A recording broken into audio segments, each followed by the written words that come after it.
Tonight, we're going to talk about the real reason we haven't left this solar system. It's not the speed of light or the distance to the nearest star. Something that comes before all of that. Something sitting at the edge of our own solar system that most people have never heard of, that no instrument has ever directly seen, and that is, by the cold mathematics of physics, essentially uncrossable with anything we have or are close to having. It is a shell of frozen debris, so enormous it makes the entire planetary system look like a dust speck at its center. It has been there since the planets were still taking shape. And yet, not one telescope, not one probe, not one instrument in the entire history of science has ever directly detected it. And until we find a way through it, we are not going anywhere. By the end of tonight, you're going to understand what this structure is, how we know it exists without ever having seen it, and what it would actually take to cross it. Before we get started, if you love exploring the depths of space as much as we do, take a second to like the video or subscribe. It's a simple action, but it helps this channel reach more curious minds like yours. Now, let's begin. Start with what you think the solar system is. Most of us carry the same mental image. The one from textbooks and classroom posters. The sun in the center, the planets arranged in a flat disk around it in neat rings, Neptune sitting at the far edge, and beyond that, empty space, and eventually the stars. That picture is not wrong, exactly. It is just missing approximately 99% of the actual solar system. The planets, every world you have ever seen photographed or named or memorized in school, every place any human being or spacecraft has ever visited or flown past, all of them together occupy less than 1% of the space our sun actually gravitationally controls. The planetary system is a small, crowded cluster at the very center of something almost incomprehensibly larger. To understand the real scale, you need a different unit of measurement. Astronomers describe distances inside the solar system using the astronomical unit. One astronomical unit is the average distance between Earth and the Sun, approximately 93 million miles. It is a convenient yardstick because the distances between the planets are still manageable in those terms. Mercury orbits at about 0.4 astronomical units from the Sun. Venus at approximately 0.7. Earth at 1. By definition. Mars at about 1.5. Jupiter, the first of the gas giants, at roughly 5.2 astronomical units. Saturn at about 9.5. Uranus at around 19. Neptune, the outermost of the 8 planets, at approximately 30 astronomical units from the Sun. 30 astronomical units. That is the outer edge of what most people picture when they think about the solar system. That is the boundary the diagram in the textbook reaches before running out of page. The structure we are going to spend tonight exploring does not even begin until somewhere around 2,000 astronomical units from the Sun. And it does not end until somewhere between 50,000 and 100,000 astronomical units out, possibly farther. Let that geometry sit for a moment, because it is genuinely important to feel the scale before going further. The planets span the region from a fraction of 1 astronomical unit out to 30. The true outer boundary of our solar system stretches to perhaps 100,000. If you drew this to scale on paper, placing the Sun at the center and Earth 1 inch from it, Neptune would be about 2.5 feet away. The inner edge of the Oort cloud would be about 150 feet away. The outer edge would be drawn nearly 1.5 miles away. The entire planetary system, every world ever visited, fits inside a circle, roughly the size of a large coin, on a drawing that needs a football field to show the full picture. Nobody ever shows you the full picture. The scale is too extreme to communicate on any diagram that fits on a page. And the shape of the outer solar system is the second thing most people have entirely wrong. When we picture the solar system, we picture a flat disk, a plate. The planets really do orbit roughly on the same plane, all of them within a few degrees of a shared flat ring, a legacy of the rotating disk of gas and dust that collapsed to form our solar system 4.5 billion years ago. The disk picture is accurate for the planets and for the Kuiper belt just beyond them, but the structure at the true outer edge is not a disk. It is not a ring. It is not a belt. It is not anything flat. It is a shell, a vast hollow sphere of frozen material wrapped around our sun from every direction, simultaneously above and below, left and right, in every direction at once. Our entire familiar solar system, all 8 planets, and every moon and asteroid and short-period comet we have ever catalogued, sits at the center of this shell like a dust mote suspended inside a soap bubble. That shell has a name. It is called the Oort cloud. It is not just the largest structure in the solar system. It is the solar system, in the sense that it represents the vast, overwhelming majority of the volume our sun controls. The planets and everything between them are a tiny, crowded speck at the center of the Oort cloud, the way a seed sits at the center of a watermelon. And it is essentially unknown to anyone outside of astronomy. The material inside the Oort cloud is not rock, not metal, not the dark silicate and iron compounds associated with asteroids. The objects out there are ice, frozen water, frozen methane, frozen ammonia, frozen carbon monoxide, frozen carbon dioxide, complex organic molecules, locked inside frozen matrices. They are the preserved chemical remnants of the solar system's formation, sitting in the absolute cold of deep space, essentially unchanged and undisturbed since the planets were still forming 4.5 billion years ago. There are thought to be trillions of them. The number cited most often in the scientific literature is somewhere between 1 trillion and several trillion individual objects. Though the honest answer is that nobody knows the actual figure, because, as we will get to, none of them have ever been directly detected.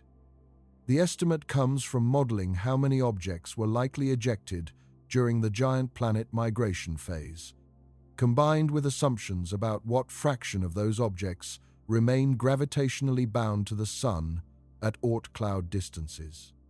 It is, in other words, a calculation, a theoretically grounded estimate, not a count. Here is what trillions of objects spread across a spherical shell with a radius of 100,000 astronomical units actually means in practice. Volume scales with the cube of the radius. A sphere with a radius 100,000 times larger than a sphere with a radius of 1 astronomical unit has a volume roughly 1 quadrillion times greater. These numbers stop having any intuitive meaning in the same way that very large and very small numbers in everyday life eventually stop connecting to anything a human mind can feel, rather than merely calculate. But there is one way to feel it. What it means in practice is this. The average distance between any 2 objects in the Oort cloud is tens of millions of miles. Tens of millions of miles between neighbors in the most populated region of our solar system, beyond the inner disk.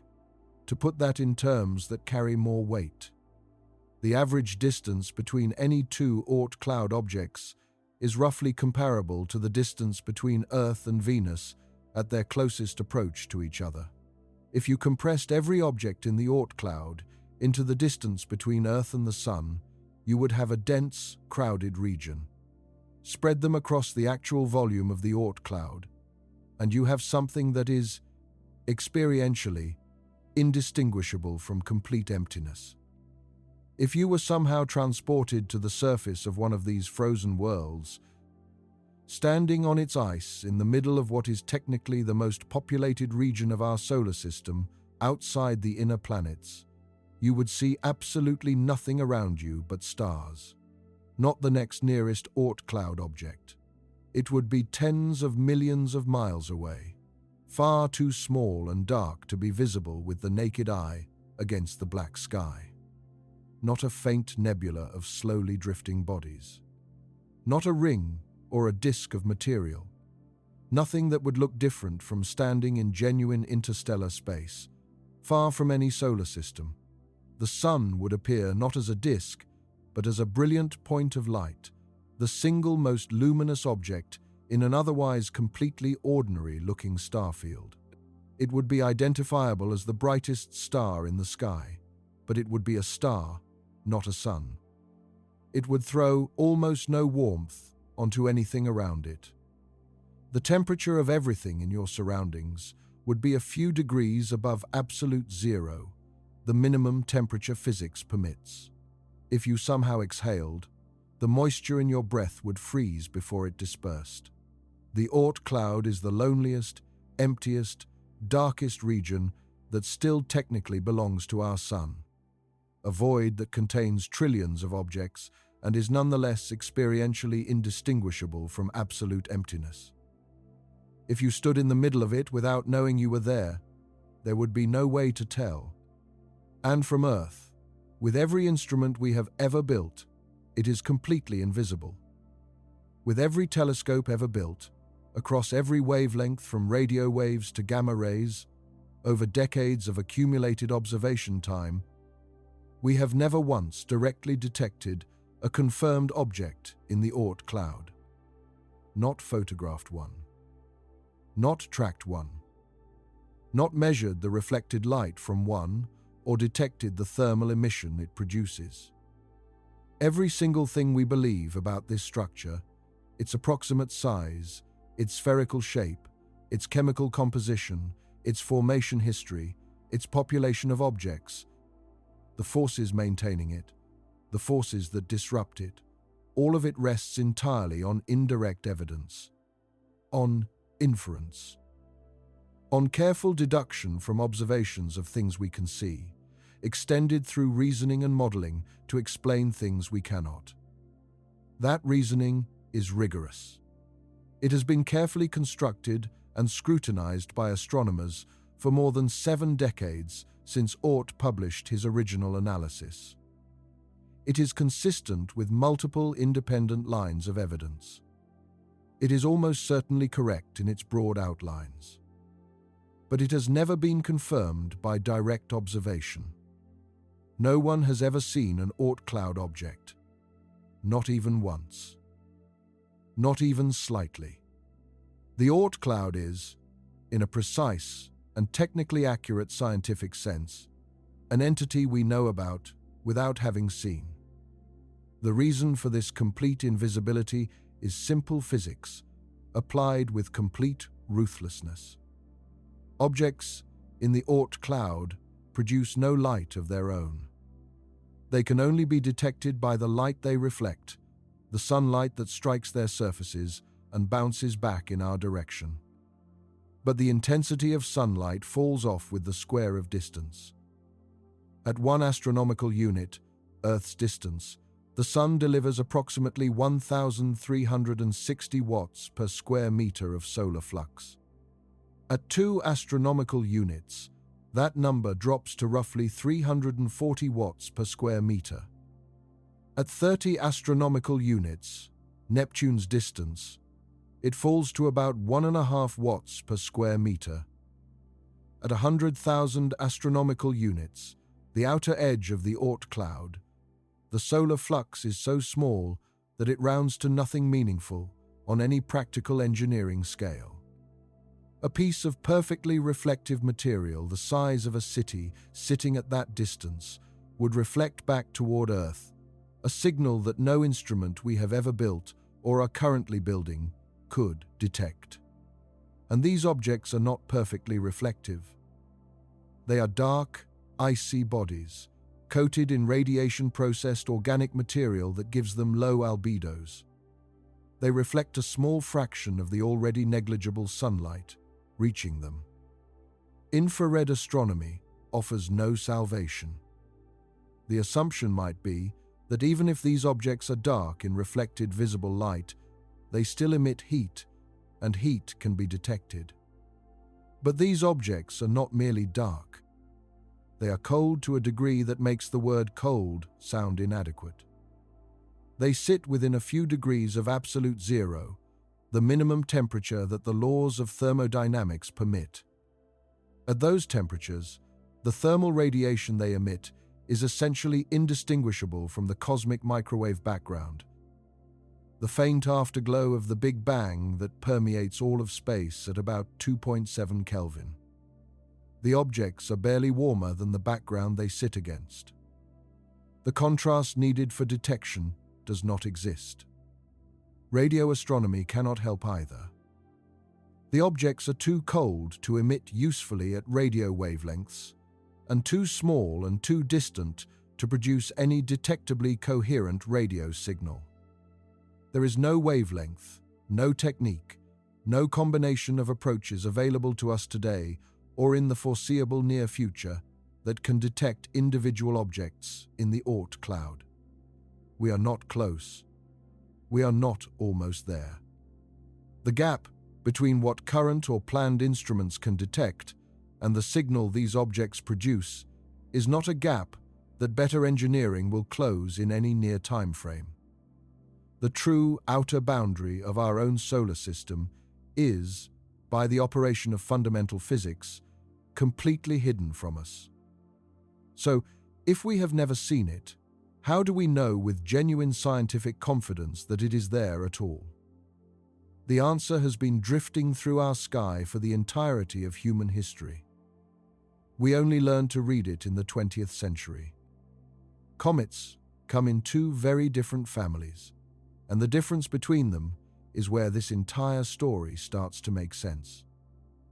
The first family is the short-period comets, the reliable visitors, the ones that return on predictable schedules. Halley's Comet is the most celebrated example, sweeping past the Sun roughly every 76 years, giving every generation of the last 3,000 years of recorded observation at least one chance to witness it. Short-period comets generally complete their orbits in fewer than 200 years, and crucially, they travel on orbits within roughly the same flat plane as the planets. They come from a region of the outer solar system we can study and have visited, the Kuiper Belt, a ring of icy debris beginning just beyond Neptune's orbit. The Kuiper Belt is real, observed, and increasingly well catalogued. Pluto is one of its larger members. The New Horizons spacecraft flew past Pluto in 2015 and visited another Kuiper Belt object, Arakoth, in 2019. We have direct observational knowledge of this region. The second family is where the real mystery lived. Long-period comets do not behave like anything else in the solar system. Their orbits are enormous, taking thousands or millions of years to complete a single loop around the Sun. Hale-Bopp, which dominated night skies brilliantly in 1997, has an orbital period of roughly 2,500 years. Comet West, which appeared in 1976, takes approximately 250,000 years to return. There are long-period comets on record that appear to be making their absolute first passage through the inner solar system, arriving on nearly parabolic orbits, ice-rich and pristine, having never been close enough to the Sun for solar heating to have altered them. These cannot be coming from the Kuiper Belt. The Kuiper Belt extends a few hundred astronomical units at most. The orbital energies of long-period comets indicate they originate from distances of tens of thousands of astronomical units. Something vastly farther out is storing and periodically releasing them. In 1950, the Dutch astronomer Jan Oort found the answer in the data. He made a systematic analysis of the published orbital parameters of a significant sample of long-period comets, looking carefully for patterns. What he found was something that should have been impossible if the conventional picture of the solar system were complete. Long-period comets do not arrive from any preferred direction. They do not come from the plane of the planets, as you would expect from a flat ring of source objects. They do not cluster around any point in the sky. They fall toward the sun from every angle, from directly above the north pole of the solar system, from beneath the south pole, from every possible intermediate inclination, uniformly distributed across the full sphere of the sky. That complete uniformity of arrival directions across the sky is the key. If you understand basic geometry, the conclusion is inescapable. A flat ring of source objects produces comets arriving along a narrow band of inclinations, like cars entering a motorway from a fixed junction. A sphere of source objects, surrounding the sun equally in every direction, produces comets arriving from every direction with equal probability. The observed distribution of long-period comet arrival directions matches only one possible three-dimensional geometry for their source. It has to be a sphere. Jan Oort, working with nothing more than the catalogue of comet observations and careful geometric reasoning, deduced the complete three-dimensional shape of an invisible structure wrapping entirely around the solar system. A structure no eye had seen, inferred purely from the directions in which frozen objects were falling toward us from the dark. The Estonian astronomer Ernst Öpik had suggested the possibility of a distant comet reservoir back in 1932. But it was Oort who worked out the spherical model from the actual evidence, and the structure has carried his name ever since. There was a second independent line of evidence, which addressed a completely different question. Not the shape of the reservoir, but whether any reservoir needs to exist at all. This argument starts with a physical fact. Comets are consuming themselves. Every time a comet makes a close approach to the sun, solar radiation heats its surface and sublimates the ice. That escaping gas, carrying dust with it, forms the glowing coma and the tail, beautiful from Earth, but costly for the comet. Every pass costs a real fraction of its volatile inventory. After enough passes, the ice runs out and the comet is effectively gone. The solar system is 4.5 billion years old. If all the comets currently visible in the inner solar system had been on their orbits and making their passes since the very beginning, they would have exhausted their ice long ago. There would be no comets left. The sky should have been empty of them for billions of years. But it is not empty. New long-period comets, including ones on first-time approaches, keep arriving from the dark. There is only one explanation consistent with both arguments. Somewhere far beyond the planets, there exists a vast cold reservoir holding an enormous population of frozen bodies in conditions stable enough that they have barely changed since the solar system formed. Most of them orbit there indefinitely, never approaching the sun, but every so often, something disturbs one of them just enough to send it falling inward. The steady arrival of new long-period comets is only possible if that hidden reservoir is real. We know the Oort cloud exists because without it, the comets we can already observe could not exist either. Before we explore what maintains the Oort cloud, it is worth understanding where the objects out there came from, because the frozen worlds sitting in the outer dark were not born there. They were born much closer to the sun. The early solar system, in the first tens to hundreds of millions of years after the Sun ignited and began fusing hydrogen in its core, was a violent and crowded environment. The region surrounding the developing giant planets was filled with icy planetesimals, frozen bodies that had not yet been incorporated into any planet, constantly stirred and perturbed by the growing gravitational influence of Jupiter and Saturn. These bodies were in an extremely dangerous neighborhood. Jupiter is an extraordinarily effective gravitational machine. Its gravitational reach is enormous. Any object drifting into its vicinity on the right trajectory can be accelerated to speeds well above the local escape velocity, launched away from the inner solar system at enormous velocities in essentially any direction. In the early solar system, Jupiter and Saturn were not on the stable, nearly circular orbits they trace today. The giant planets were migrating outward, their orbits slowly evolving as they interacted gravitationally with each other and with the vast disk of gas and solid material around them. This migration is not speculative. It is recorded in the orbital structure of the outer solar system, in the distribution of objects in the Kuiper belt, and in the crater records of the rocky inner planets from the period of heavy bombardment. As the giant planets migrated and their orbital resonances swept through different regions, the icy material in those regions was perturbed, accelerated, and flung outward in vast quantities. Some of it was given enough velocity to completely escape the Sun's gravity and become interstellar material. We now know such objects exist.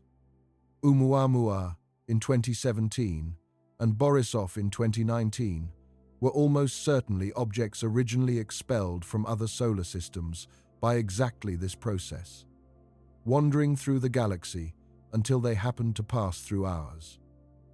The rest, the objects that reached high speeds but not quite escape velocity, sailed outward to the outermost limits of the Sun's gravitational reach and stalled there. Stranded, too far from the Sun to fall back easily, too weakly bound to leave entirely. They have been sitting out there ever since.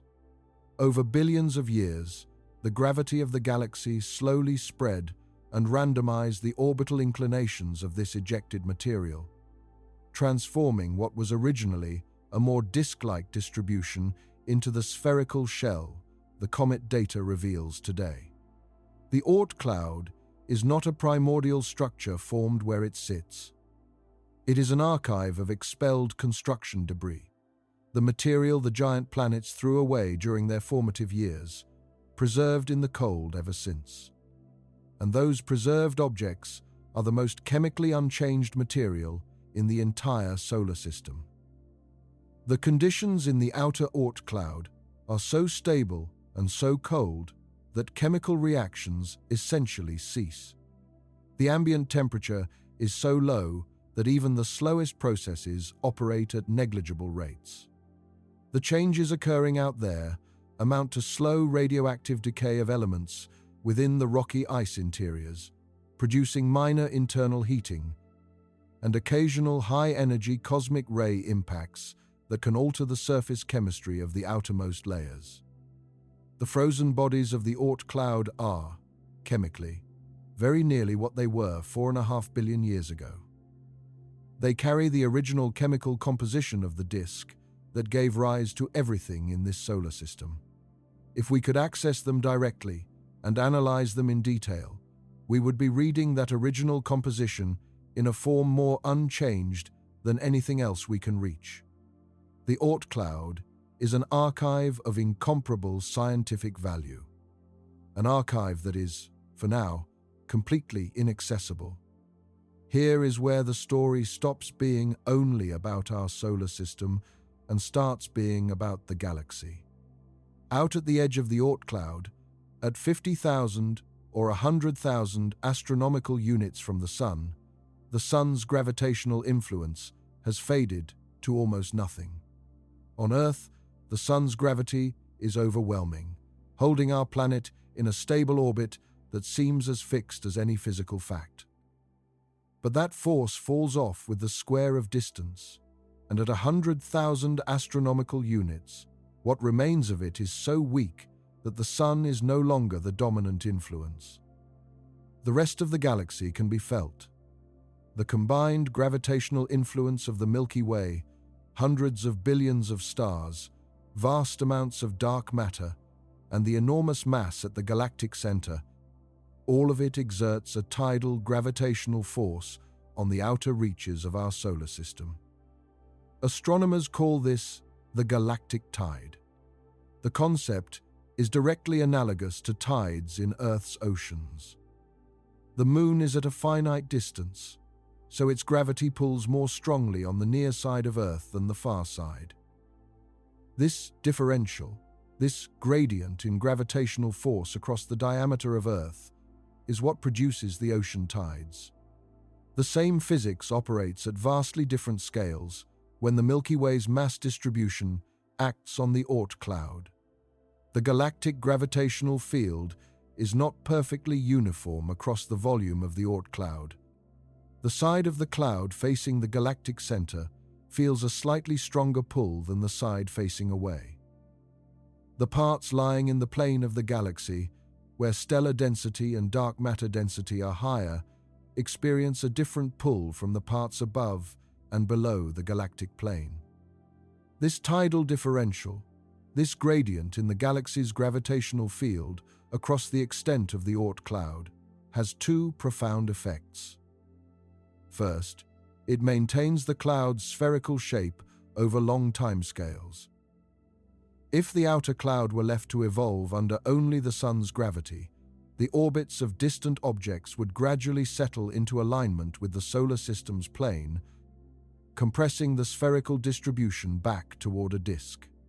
The galactic tide continuously acts against this, introducing perturbations that prevent any stable alignment from forming. Because the tidal direction rotates relative to individual objects' orbits as those objects move around the Sun, it continuously stirs the orbital inclinations of outer cloud objects, maintaining the spherical distribution Oort deduced from comet data. It is the gravity of the galaxy itself that keeps the outer edge of our solar system in the shape of a sphere.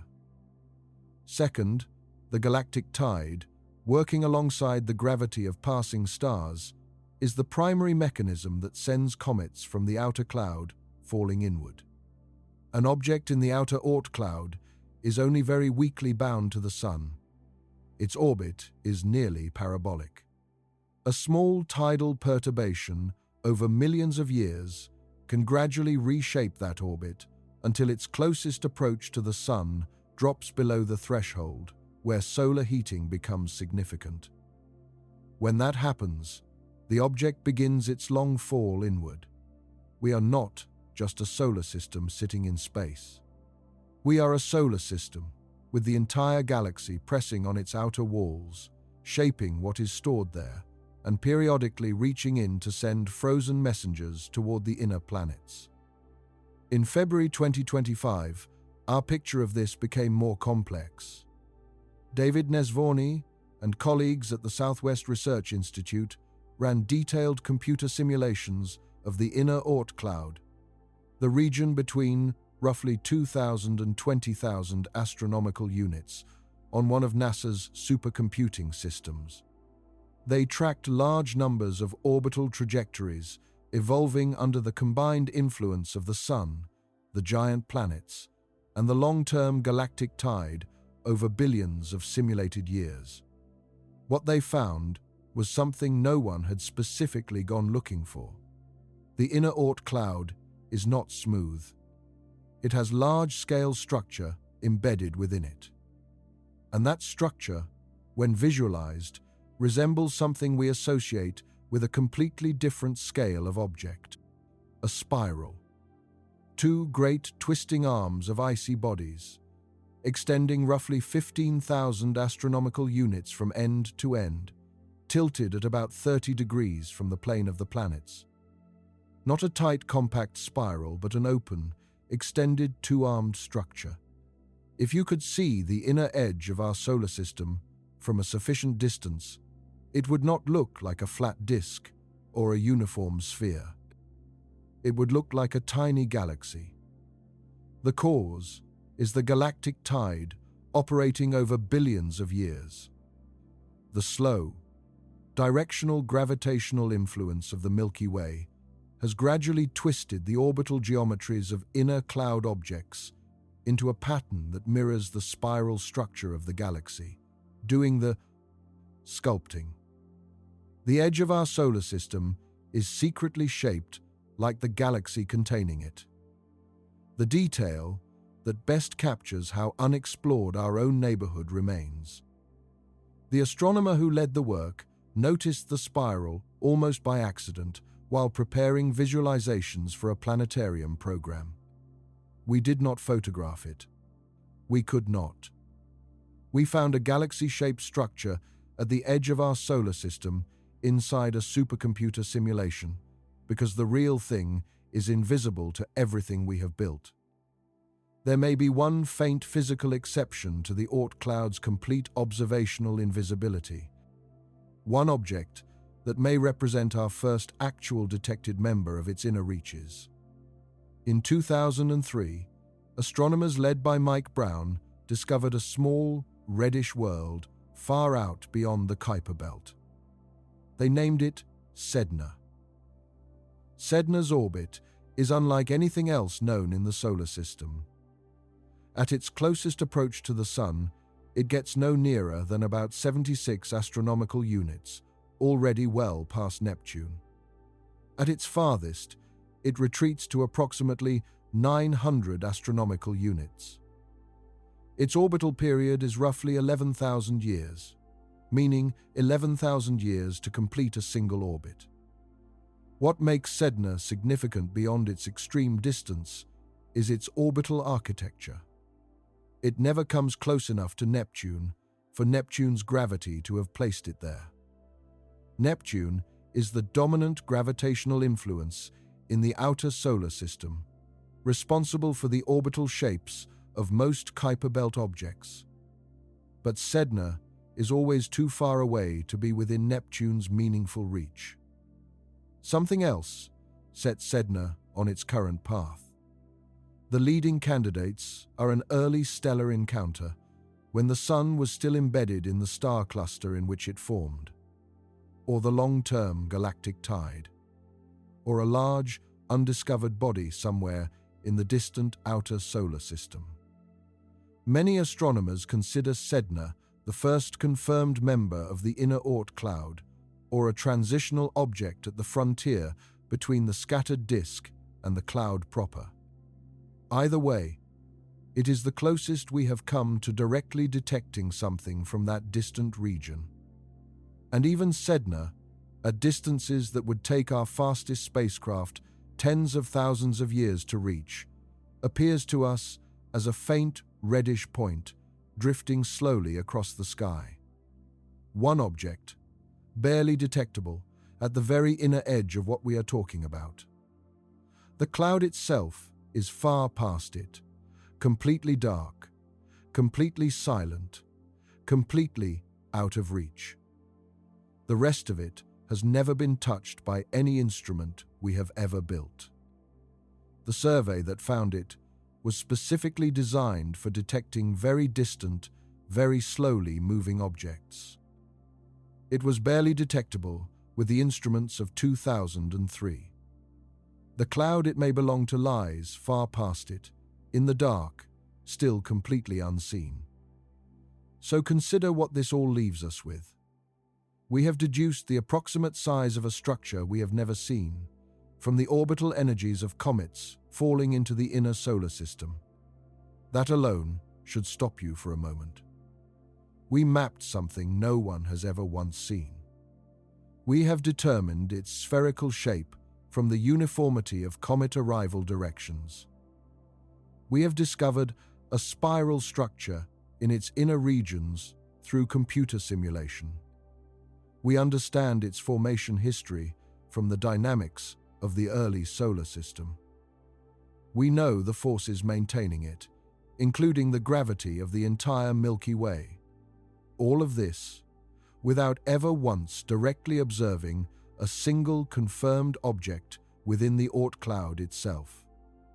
It is one of the most remarkable situations in all of science. A place we can describe in confident detail that no eye has ever seen and no instrument has ever directly measured. Now comes the part where the cage becomes direct and immediate. The Oort cloud is not just the outer edge of the solar system on an astronomical map. It is the first and most immediate physical barrier to leaving this solar system. Not the most distant challenge. The first one. Before we can even begin to worry about the distances between the stars, we have to contend with what it would take to cross a structure that starts 2,000 astronomical units from the Sun, ends 100,000 astronomical units out, and has nothing in between. The propulsion side of this problem starts with understanding what rockets actually do. Every rocket ever built, from the first liquid-fueled rocket Robert Goddard launched in March, 1,926 inches, Auburn, Massachusetts, to the most powerful launch vehicles operating today, works on the same physical principle. You carry propellant. You expel it through a nozzle at high velocity. The ejected propellant pushes backward. The rocket moves forward. Newton's third law, applied to propulsion. The concept is straightforward. The mathematics of it are brutal in their implications. Propellant has mass. That mass needs to be accelerated along with the spacecraft. Accelerating it requires propellant. More propellant adds mass, requiring still more propellant to move. The relationship between required propellant and desired velocity change is exponential, not linear. Konstantin Tsiolkovsky formalized this in 1,903 inches, what is now called the Tsiolkovsky rocket equation. The equation states that the achievable change in velocity of a rocket equals the exhaust velocity of the propellant multiplied by the natural logarithm of the ratio of initial mass to final mass. The logarithm is what makes the equation so punishing. To achieve a velocity change 10 times larger, you do not need 10 times the propellant.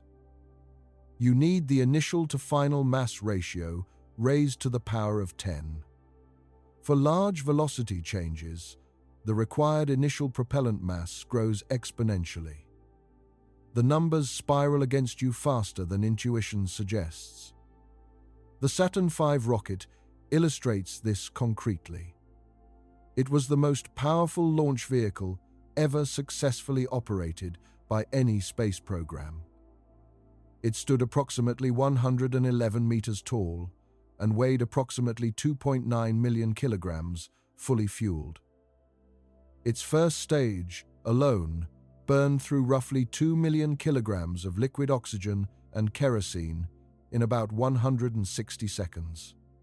All of that combustion and mass and engineering to put approximately 45,000 kilograms into low Earth orbit.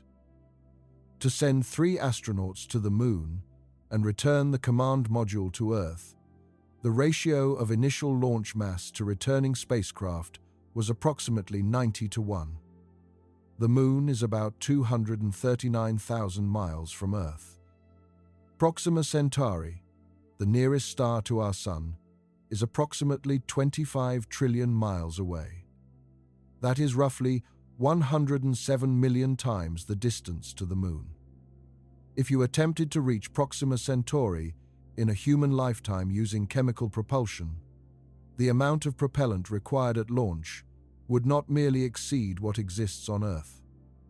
It would exceed the total mass of every planet, moon, asteroid, comet, and dust grain in the entire solar system, combined by an enormous factor. Chemical rockets are not slightly insufficient for interstellar travel. They are not, in the same universe of feasibility. The fundamental barrier is the energy density of chemical reactions, and no improvement to combustion chemistry changes this enough to matter. Engineers working seriously on the interstellar propulsion problem have therefore focused on completely different approaches. Nuclear pulse propulsion was studied in genuine engineering detail under Project Orion in the late 1950s and 1960s at General Atomics in California. The concept involves detonating nuclear bombs behind a spacecraft and absorbing the impulse through a reinforced pusher plate. The physics is valid. Nuclear reactions release energy per unit mass roughly 50 million times more efficiently than the best chemical combustion. A nuclear pulse spacecraft could in principle reach a few percent of the speed of light. At 3% of light speed, the journey to Proxima Centauri drops from approximately 73,000 years at Voyager's speed to about 140 years. A qualitatively different proposition. Still beyond a single human lifetime, but at least within the range of a multi-generational mission that could be seriously planned. Project Orion's engineers calculated that a large spacecraft using this approach could reach the Alpha Centauri system in roughly 130 years, carrying a meaningful payload. These were genuine engineering calculations, not speculation. The obstacles remain unresolved. You need thousands of nuclear devices, each detonating reliably on precise timing. The radiation environment behind the spacecraft during acceleration would be extreme. Engineering a pusher plate, surviving thousands of nuclear detonations while transferring useful impulse, requires materials and structures beyond current capability.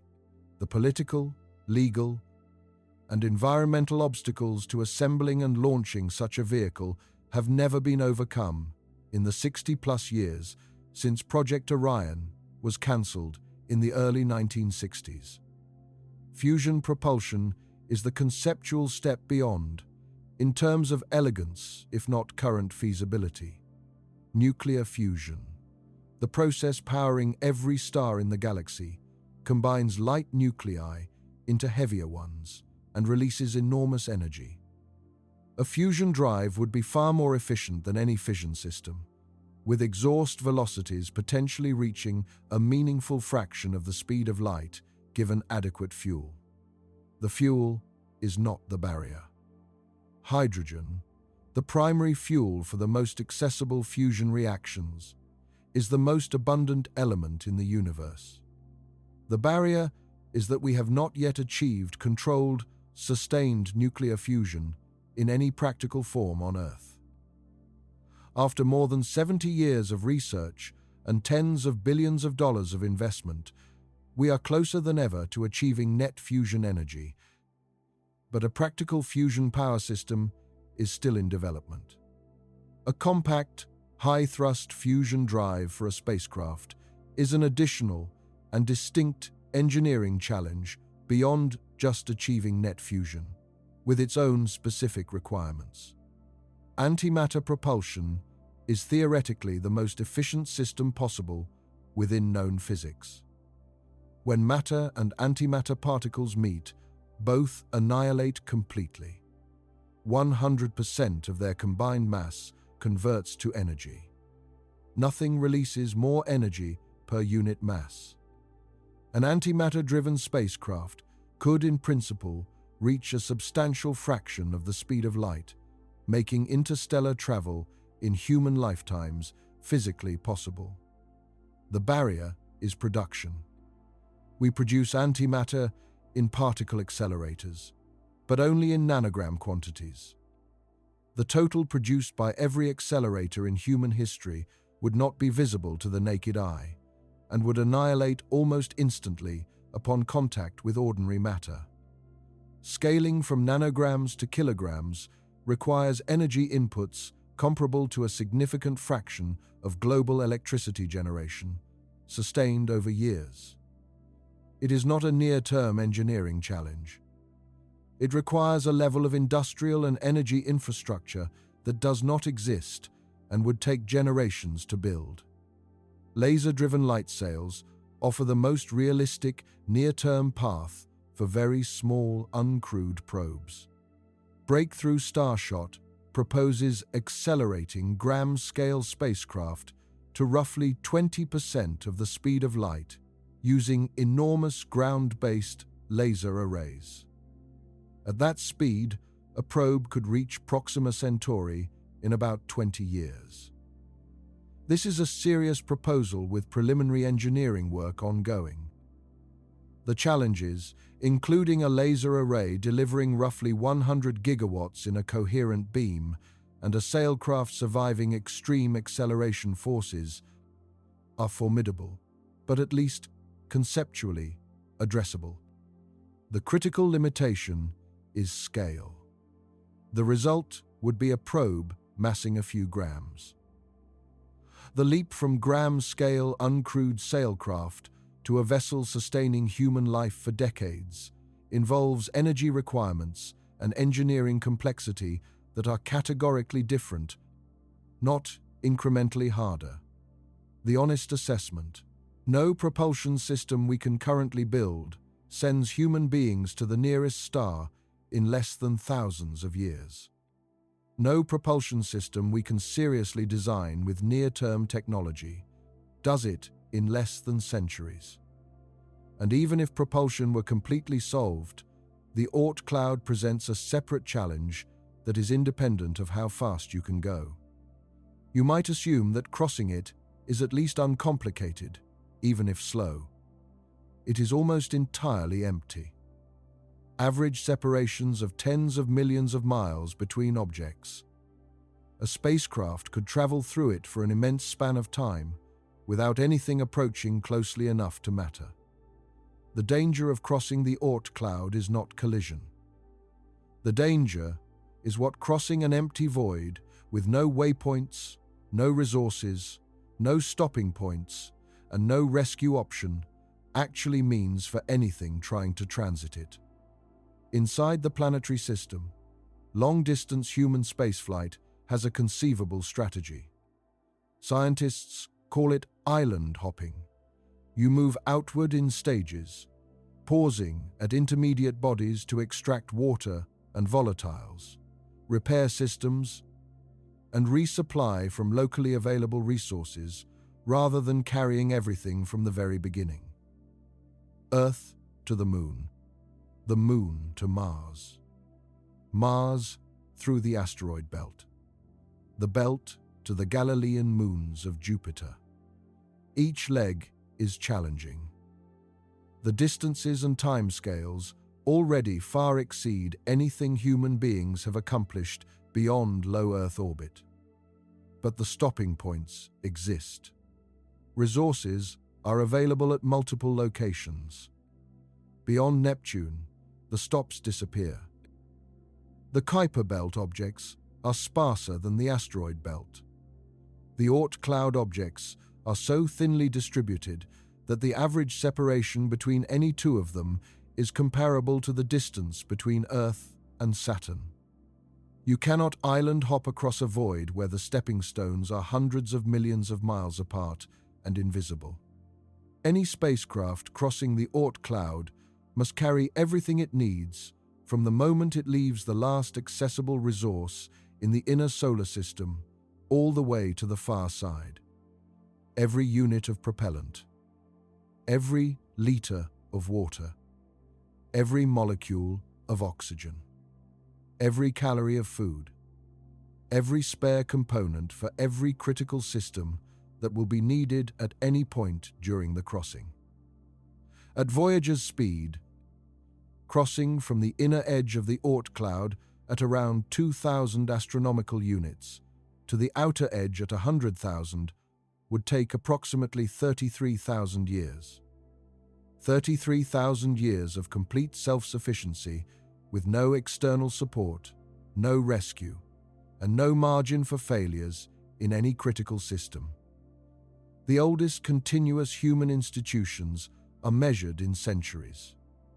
The oldest written records are around 5,000 years old. The entire span of recorded human civilization is shorter by a factor of 6 than this crossing time.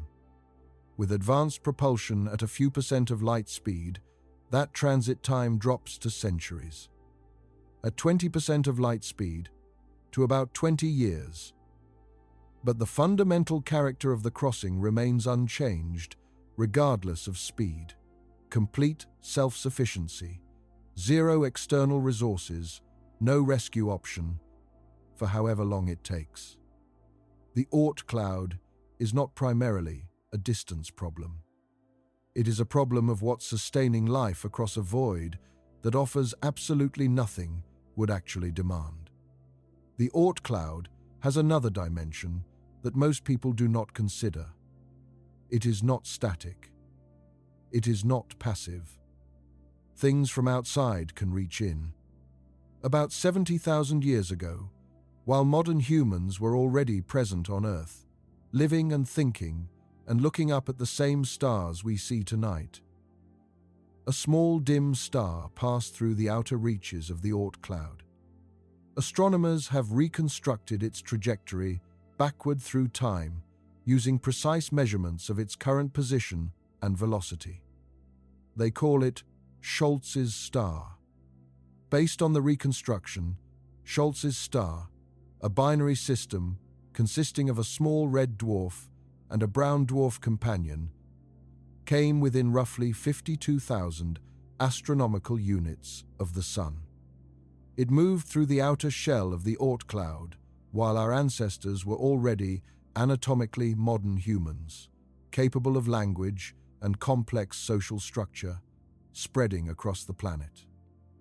They almost certainly never saw it, though, since even at its closest, the star was far too faint for the naked eye, perhaps flaring into brief visibility only on the rare occasions when red dwarfs flare. It would have meant nothing to them. There was no way to know that a star had just grazed the outer edge of their solar system. Its gravitational passage through the outer cloud sent a number of frozen bodies onto altered orbits. Some of those comets, nudged by Schultz's star, have likely been gradually working their way inward ever since, possibly adding to the long-period comets we have observed in the thousands of years of recorded astronomy. Encounters like this are not unusual on geological timescales. The best current estimates suggest that a star passes within a single parsec of the Sun, roughly 206,000 astronomical units, on the order of a dozen times per million years, on average. Over the full 4.5 billion year history of the solar system, the Oort cloud has been gravitationally disturbed by passing stars hundreds of thousands of times. Most of those encounters are distant and gentle. A modest reshuffling of outer cloud orbits, a slight increase in comets sent inward over the following millions of years. Some are not gentle. And one of the next significant ones is already well on its way. Its name is Gliese 710. It is an orange dwarf star, slightly more than half the mass of our Sun, currently about 62 light-years away in the constellation Serpens. Far too faint to see without a telescope, completely unremarkable to anyone scanning that patch of sky. But it is falling toward us. The European Space Agency's Gaia mission changed our understanding of the local stellar neighborhood more thoroughly than perhaps any instrument in astronomy's history. Gaia measured the positions and motions of approximately 1 billion stars with extraordinary precision, using parallax measurements so precise they can detect angular shifts smaller than the diameter of a human hair seen from 250 miles away.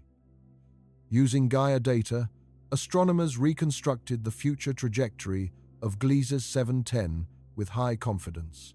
The result is unambiguous. In approximately 1.36 million years, Gliese 710 will not brush the outer edge of the Oort cloud. It will pass through it.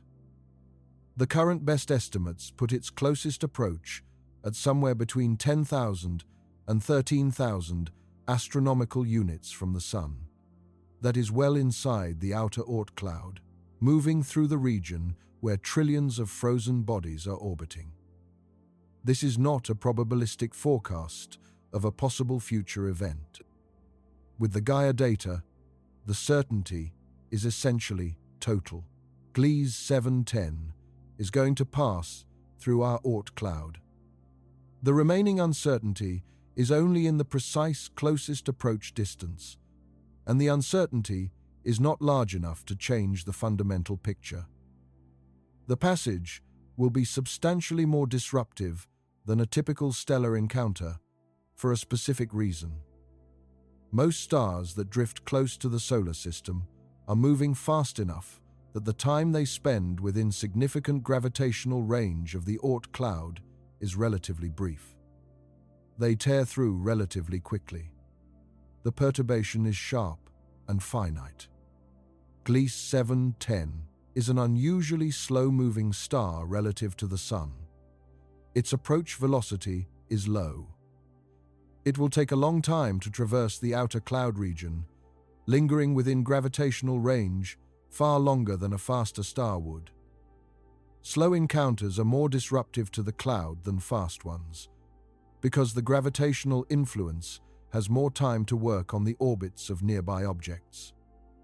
During its closest approach, Gliese 710 will temporarily become the brightest and most rapidly moving object in the entire sky, outshining every other star and every planet, visibly and measurably sliding across the sky over years and decades. Whoever is alive at that time will not be able to miss it. And in its gravitational wake, it will leave a disruption that plays out across millions of years. Astronomers who have modeled the encounter in detail estimate that Gliese 710's passage will increase the rate of long-period comets reaching the inner solar system by roughly an order of magnitude.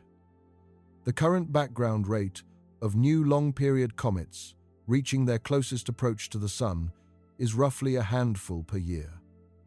After Gliese 710's passage, the models suggest that rate rises to something like 10 times higher, and that this elevated rate will persist for somewhere between 3 and 4 million years. 3 to 4 million years of elevated comet flux reaching the inner planets. Most of those comets will simply pass through the inner solar system without hitting anything. They will blaze in from the dark, reach closest approach to the Sun, and then recede outward or depart on hyperbolic trajectories. The sky will be more spectacular for whoever inhabits these planets in that era.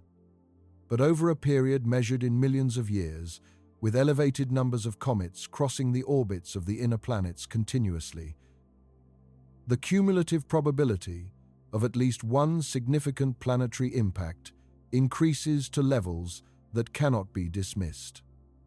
The Oort cloud is not a passive boundary.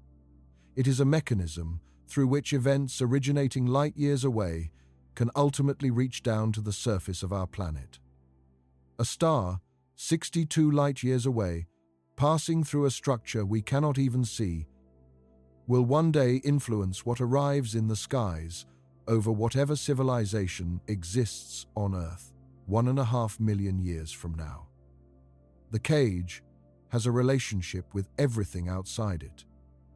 It is not sealed. It is permeable, and what passes through it from the outside can reach all the way down to us.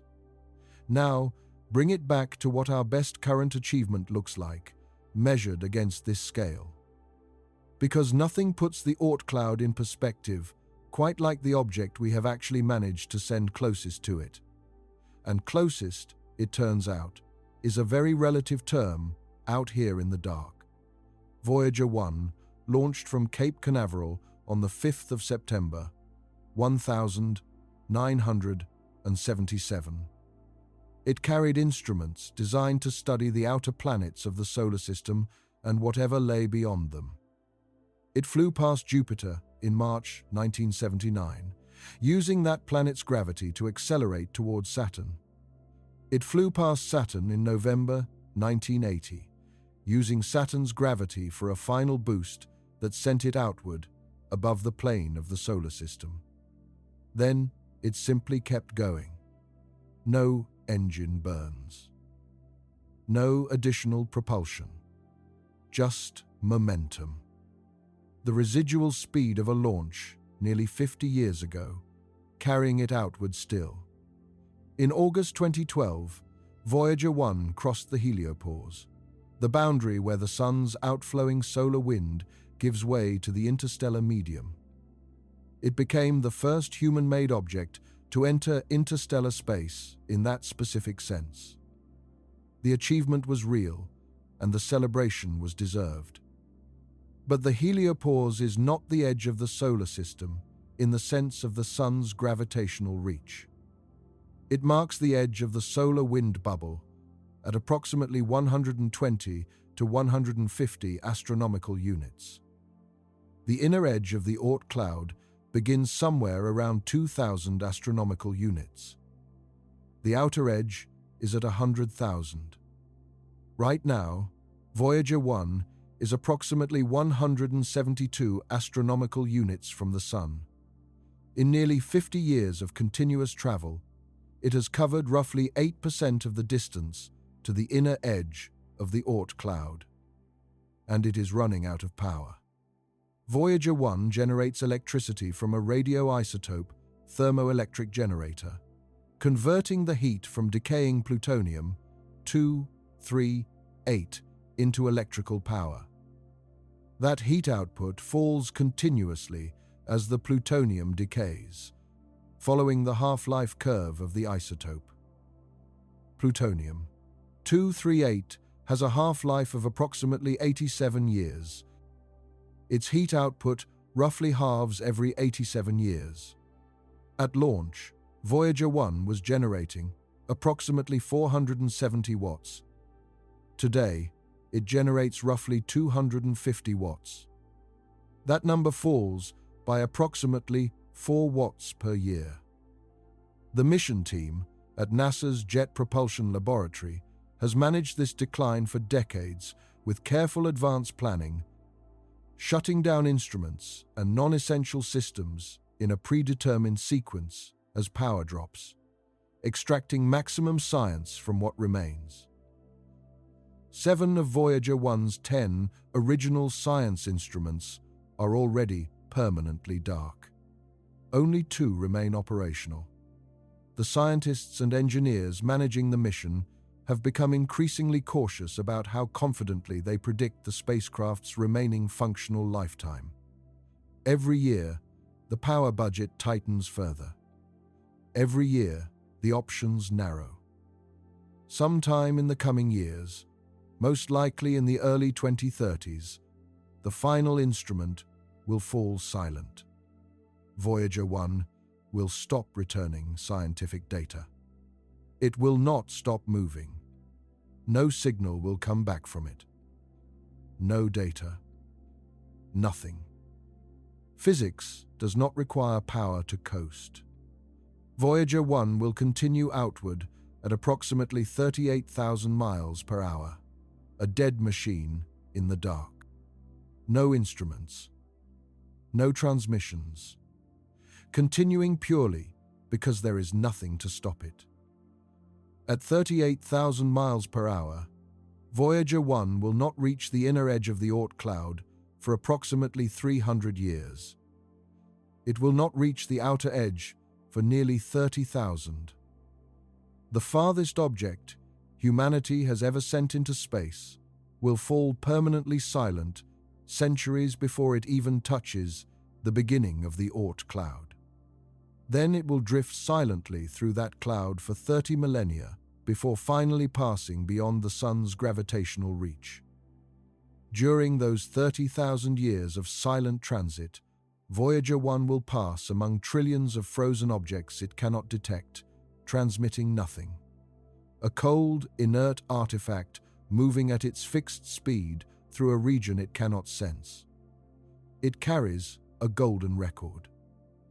A 12-inch gold-plated copper disc containing sounds and images meant to represent Earth. 116 images, natural sounds of the planet, greetings in 55 languages, 90 minutes of music from diverse human cultures. The record was placed aboard in the hope that some other intelligence might one day find the spacecraft and understand who built it. The intended audience is the stars. Whatever intelligence might exist out there, the actual audience, for the next 30,000 years, is the Oort cloud. Trillions of frozen objects in absolute darkness and complete silence, none of them capable of receiving or understanding anything. A message in a bottle thrown into an ocean with no shore, addressed to ice. The record is addressed to minds. It will spend 30,000 years passing among ice before it reaches anything else. There is something particularly striking about the spherical nature of the Oort cloud that is easy to gloss over, but genuinely important. We live in a solar system shaped by rotation. The sun rotates. The planets orbit in the same direction the sun rotates. Their moons orbit in the same direction. The asteroid belt is a flat ring. The Kuiper belt is a flat ring. Even the Milky Way itself is a disk. Rotation creates flatness. When material collapses under gravity while rotating, the component of rotation perpendicular to the rotation axis is conserved, and everything ends up orbiting in the same plane. This is why galaxies are flat. It is why solar systems are flat. It is why rings form, rather than spheres, in most gravitational collapse scenarios. The Oort cloud is the great exception in our solar system. It is a sphere. A genuine, three-dimensional sphere wrapping around the sun in every direction. Above, below, left, right, in every possible direction. This does not happen by accident. It does not happen simply because material was flung out in every direction to begin with. When material is ejected from the inner solar system by close encounters with Jupiter and Saturn, it is ejected in many different directions. But it is not ejected in a perfectly uniform sphere. The ejection process tends to produce material concentrated somewhat near the plane of the solar system, since that is where the giant planets are and where the relevant gravitational interactions take place. Something has to transform that somewhat disk-like distribution of ejected material into the spherical shell we observe. And that something, as we discussed, is the galactic tide. But it is worth sitting with what it means that the galaxy's gravity is powerful enough, even at the enormous distances we are talking about, to reshape the entire outer boundary of our solar system. The Milky Way is roughly 50,000 light-years in radius. The Oort cloud is roughly 1 light-year in outer radius. The galaxy is 50,000 times larger than the outer solar system. And yet the gravity of that vast structure reaches all the way down to the edge of our solar system, felt not strongly, but persistently. And over 4.5 billion years, it has reshaped the distribution of frozen debris at the edge of our solar system into a sphere. The galaxy shaped our solar system, not just in the sense that our solar system formed from material distributed by galactic processes, but in the specific, physical, geometric sense that the outermost structure of our solar system is spherical instead of flat because the galactic gravitational tide made it that way. The shape of the cage is a consequence of the cage's surroundings, and that is before we even get to the spiral structure within the inner Oort cloud, which takes this relationship between galactic structure and solar system structure and makes it visually explicit. The galaxy is spiral-shaped, and the edge of our solar system, shaped by the galaxy's gravity over billions of years, has acquired spiral-shaped structure within it. We are not just embedded in the galaxy. The galaxy is embedded in us, geometrically, in the architecture of our outermost boundary. The scale of this is almost impossible to think about clearly, so it is worth trying one more time. The Milky Way is roughly 100,000 light-years across. 1 light-year is roughly 63,000 astronomical units. So the Milky Way is roughly 6.3 billion astronomical units across. Our outer solar system extends to perhaps 100,000 astronomical units. The Oort cloud spans about 1/63,000th of the diameter of the galaxy that shaped it. A tiny fraction, an almost nothing. And yet the gravity of the whole thing reaches down to that tiny fraction and leaves its fingerprints on the shape of what is stored there. This is one of those facts in astronomy that repays genuine thought rather than quick reading. The galaxy is inside our solar system, in a precise physical sense. Its gravity reaches in and touches the outermost objects. It maintains their distribution. It controls which ones fall inward to become comets. It shaped the spiral structure we found in the inner cloud. We are not merely residents of a solar system that sits in a galaxy. The galaxy is an active participant in the structure of our solar system. There is a thought experiment that helps clarify what crossing the Oort cloud would actually demand. And it starts not with the Oort cloud, but with the longest any human being has ever been continuously away from any resupply source. The record for the longest continuous human spaceflight is held by Oleg Kononenko, a Russian cosmonaut who, as of 2024, had accumulated more than a year of continuous time on the International Space Station.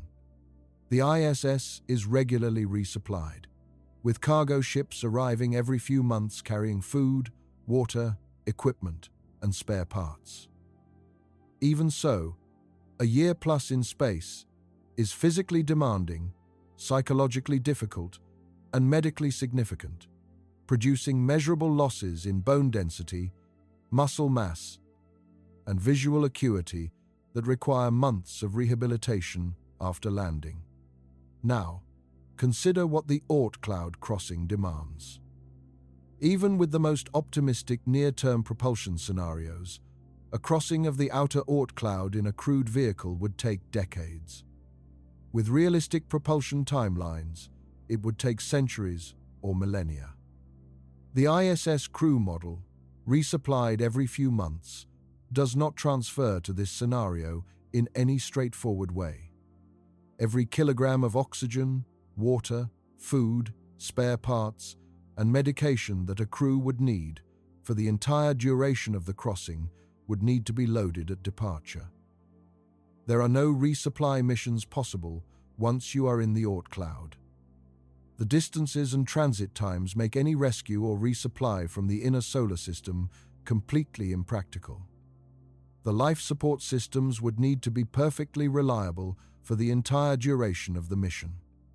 Every recycling system, every power system, every structural component, without any possibility of replacement from outside. No engineered system we have ever built has demonstrated that level of reliability over decades, let alone centuries.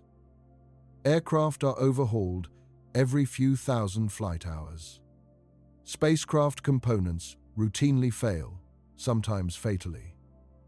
The ISS, despite continuous maintenance by rotating crews, has experienced numerous component failures that required emergency repairs. A spacecraft crossing the Oort cloud cannot be continuously maintained by a rotating crew of fresh astronauts flown up from Earth. The crew aboard it is the crew for the duration. Their knowledge, their physical condition, their psychological health, their ability to diagnose and repair systems they have never failed before. These are the only resources available. The materials, science, and reliability engineering implied by this scenario go significantly beyond anything currently demonstrated in practice. There is also the question of what a crew does for the duration. A crossing at 10% of light speed, which requires propulsion technology we do not have, would still take roughly 20 years to cross the full extent of the outer Oort cloud. That is, 20 years of operating a spacecraft with no external support. No communication with the rest of humanity on any timescale shorter than months. The same companions, in a confined volume, for 2 decades, with no way out. Human beings are not particularly well suited to this scenario.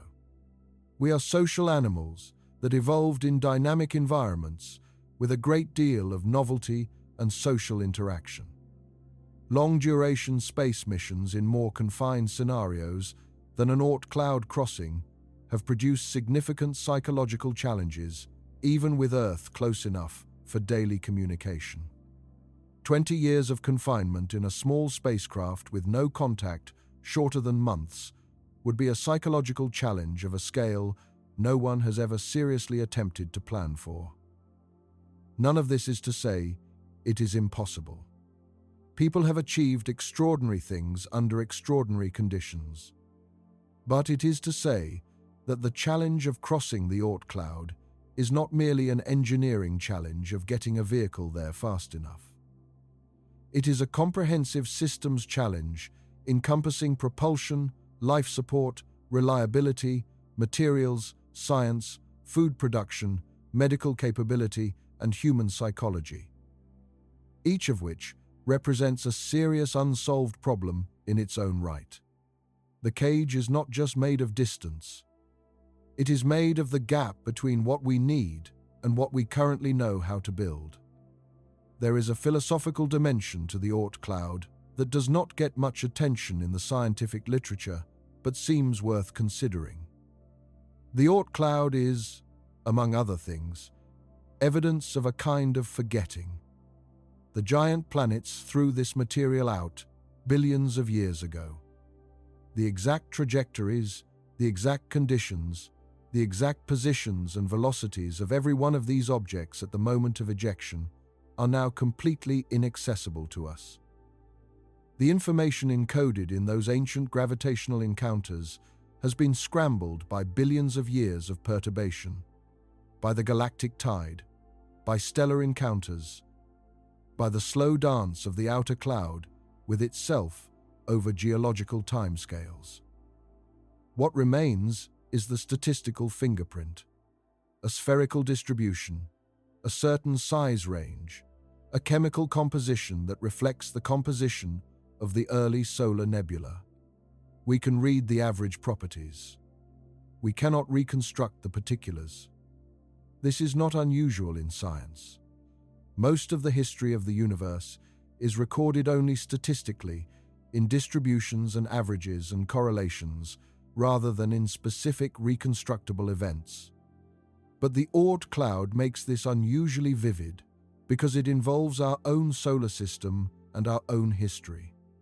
The solar system we live in today, the stable, relatively peaceful arrangement of planets and moons and rings we study and map and occasionally visit, is the residue of an earlier era of extraordinary violence. The giant planets migrating, flinging material outward, reshaping the entire architecture of the inner solar system in ways we can now only infer from the clues left behind. This is the backstory of everything we can reach and touch. The Oort cloud is the frozen evidence of that backstory. It is what was thrown away. It is the debris of creation, preserved in deep cold at the very edge of our sun's reach, a record of how things were before they settled into how they are. And we cannot read it directly. We can infer its existence. We can model its properties. But we cannot go there and examine it, and everything we believe about it is built on reasoning rather than observation. There is something both humbling and astonishing about this. We have built instruments sensitive enough to detect gravitational waves produced by two black holes merging over 1 billion light-years away. We have photographed the event horizon of a supermassive black hole in a galaxy 53 million light-years from Earth.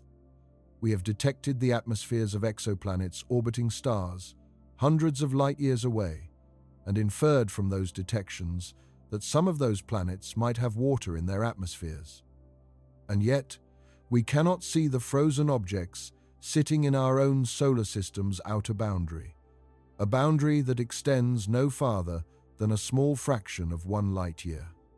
The universe is constructed in such a way that it is often easier to see something vast and distant than something small and close.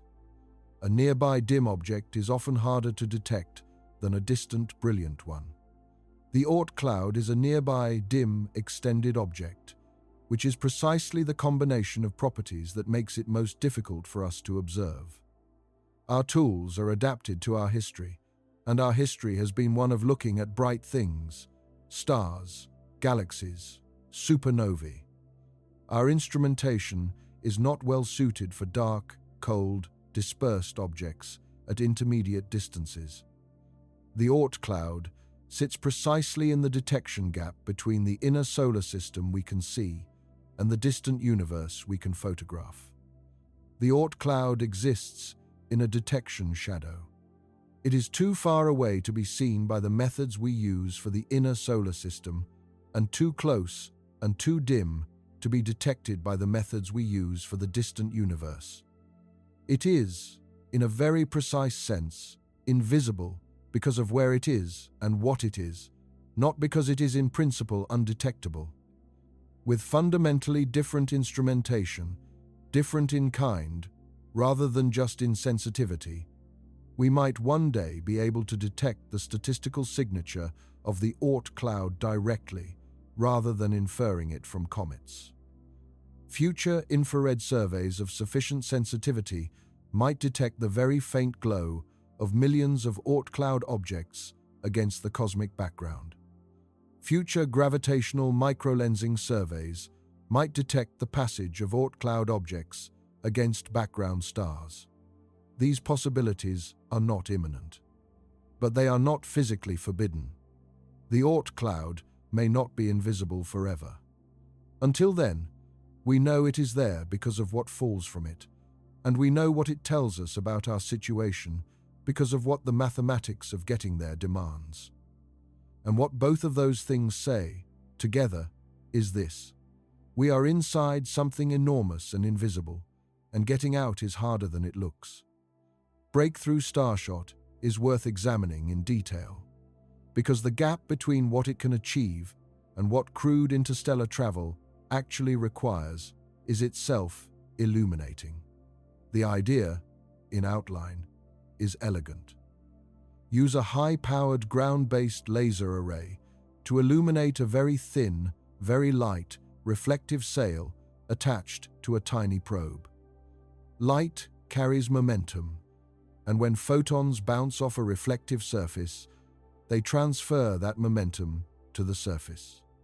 If you make the sail large enough and the probe light enough, and you shine enough laser power on it, you can accelerate it to a meaningful fraction of the speed of light.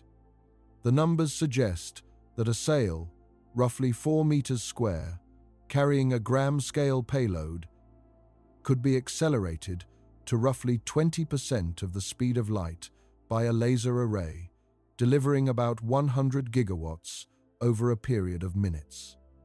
At 20% of light speed, the probe reaches Proxima Centauri in about 21 years.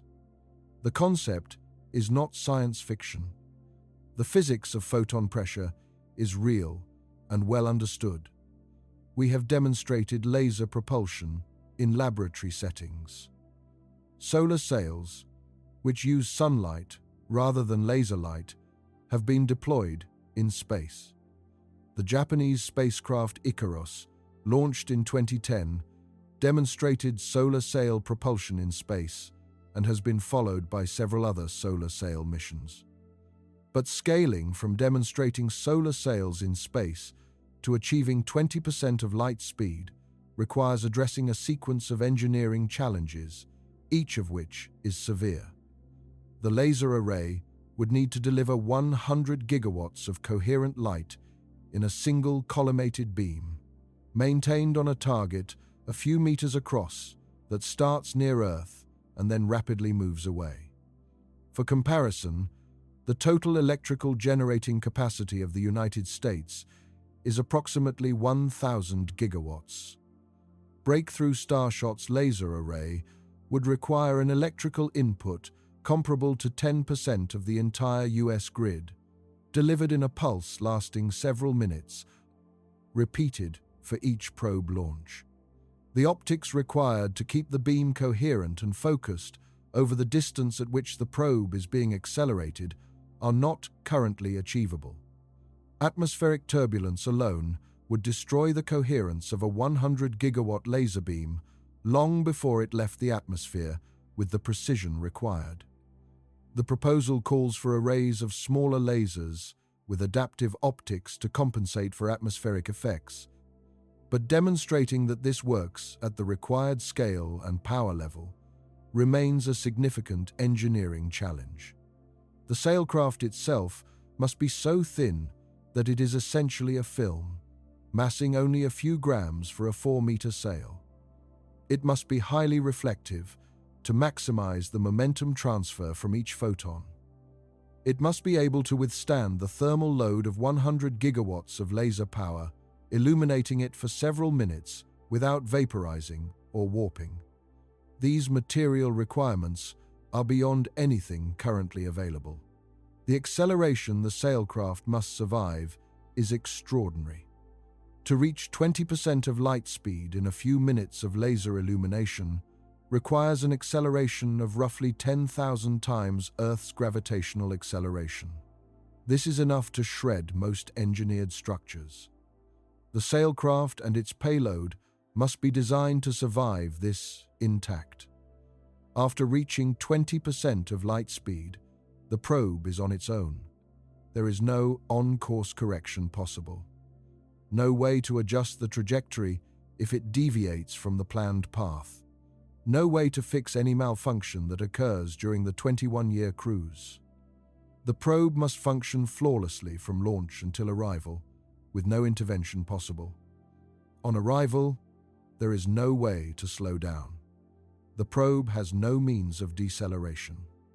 It will pass through the Alpha Centauri system at 20% of the speed of light, spending only a few hours within range of Proxima Centauri, during which it must conduct whatever science it can and transmit the results back toward Earth. Those results will take 4.24 years to arrive. None of this is to dismiss the proposal.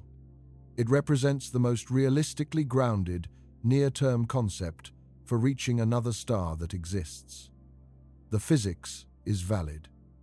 The engineering challenges, while severe, are at least addressable in principle with foreseeable advances in technology. But a gram-scale probe making a one-time flyby is not the same thing as a crewed spacecraft. A crewed vessel needs to sustain human life for decades or centuries, decelerate at the destination, enter orbit, land, and potentially establish a presence. Those are categorically different problems. The gap between breakthrough Starshot and crewed interstellar travel is not a gap of degree. It is a gap of category. The problems are different in kind, not just in scale. A crewed spacecraft, massing perhaps 10,000 tons, carrying enough propellant to both accelerate and decelerate at the destination, with life support systems capable of sustaining a crew for decades, cannot be illuminated by a laser array into 20% of light speed. The energy required would exceed the total energy output of the Sun over the duration of the acceleration. The realistic conclusion is this: crewed interstellar travel requires either a fundamental breakthrough in propulsion physics beyond anything currently envisioned, or a willingness to undertake journeys lasting centuries or millennia. Neither option is currently available. Neither option is available to us right now. The Oort cloud's existence, considered from a certain angle, connects to one of the oldest and most uncomfortable questions in all of science. The Italian-American physicist Enrico Fermi, working at Los Alamos in the early 1950s during a casual conversation over lunch, reportedly asked a question that has occupied serious thinkers ever since. The galaxy is roughly 10 billion years old.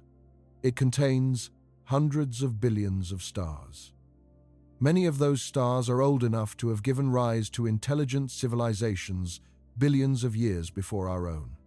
If even a small fraction of them developed interstellar travel, and if civilizations can spread at even a modest fraction of light speed, the entire galaxy could be colonized in tens to hundreds of millions of years, a small fraction of its total age. Where is everyone?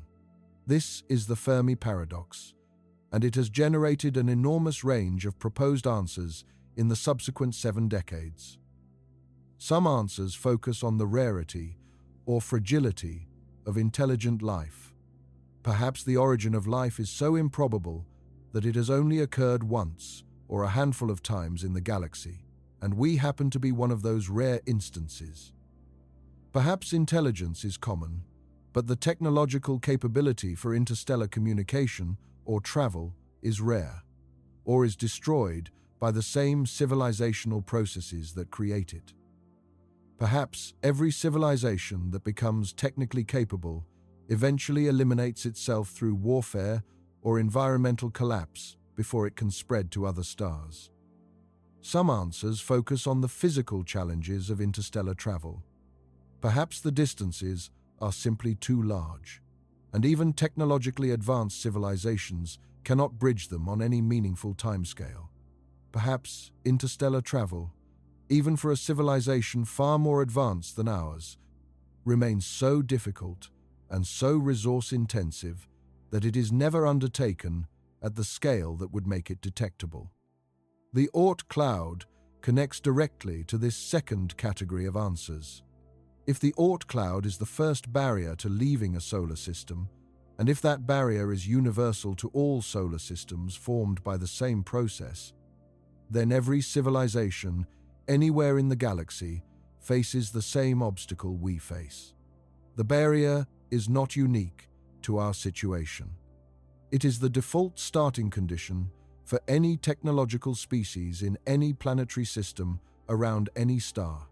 A civilization that has developed fusion power, but not yet fusion propulsion, finds itself in essentially the same position we are in, able to see the barrier, able to understand it, unable to cross it on any time scale, shorter than geological. If developing practical interstellar propulsion requires thousands of years beyond the point where a civilization can first contemplate it, and if many fail to survive that interval, the fraction that ever actually achieve it might be very small. The Oort cloud, multiplied across every planetary system in the galaxy, might be part of the explanation for why the galaxy appears, to our instruments, to be so quiet. This is not a confident claim. It is a speculation, one among many possible answers to the Fermi paradox. There are many other plausible explanations for the silence. Perhaps our instruments are not sensitive enough. Perhaps advanced civilizations communicate in ways we have not thought to look for. Perhaps the universe is genuinely mostly empty of other minds. But the Oort cloud connection is worth considering. If the cage is universal, it is not just our cage. It is everyone's cage. And if most civilizations find themselves sealed inside their own version of it for longer than their civilizations survive, the silence of the galaxy might be the expected outcome rather than a mystery. The Oort cloud is many things: a reservoir of ancient ice, a record of the solar system's formation, a mechanism connecting our solar system to the galactic tide. It might also be, multiplied across hundreds of billions of stellar systems, part of the answer to the oldest question in SETI. Why does the galaxy sound empty? Perhaps because it is full of species like us, sealed inside their own invisible shells, looking out at the same silence we are looking out at, and wondering the same thing. There is a way to think about the Oort cloud crossing that makes its challenge more concrete than abstract numbers alone can achieve. Imagine you are the mission planner, responsible for designing the first crewed mission to cross the Oort cloud. Not to reach another star, not yet. Just to cross the outer boundary of our own solar system. A modest ambition on the scale of things. Your first question is propulsion. How fast can you go? With current chemical propulsion, the fastest sustained speed achieved by any human-made object is roughly 38,000 miles per hour, Voyager's speed. At that speed, crossing the full extent of the Oort cloud takes 33,000 years. So you need better propulsion. Let us say, optimistically, that nuclear fusion propulsion becomes available within the next 2 centuries, and that it can achieve exhaust velocities high enough to push a crewed vehicle to 1% of the speed of light. At that speed, the crossing still takes roughly 6 years one way to reach the inner edge, and about 300 years to cross the full extent of the outer cloud. 300 years. Let's take that as our design requirement. A mission lasting 300 years. Now consider what that means for every other aspect of the mission. The crew cannot be the same crew for 300 years. No individual human being lives that long. So you need either a multi-generational crew in which people are born, live, and end aboard the spacecraft, the mission eventually handed to descendants who never knew Earth, or you need some form of suspended animation or life extension that does not currently exist. The life support system must function for 300 years without any opportunity for resupply or major overhaul from outside. Every component must either last that long or be repairable from resources available aboard the spacecraft. The recycling systems for air, water, and waste must operate continuously at near-perfect efficiency for 3 centuries. The power systems must remain functional. The structural integrity of the spacecraft must be maintained against radiation, micro-impacts, and the slow degradation of materials over time. No human-made structure has ever been maintained in continuous operation for 300 years.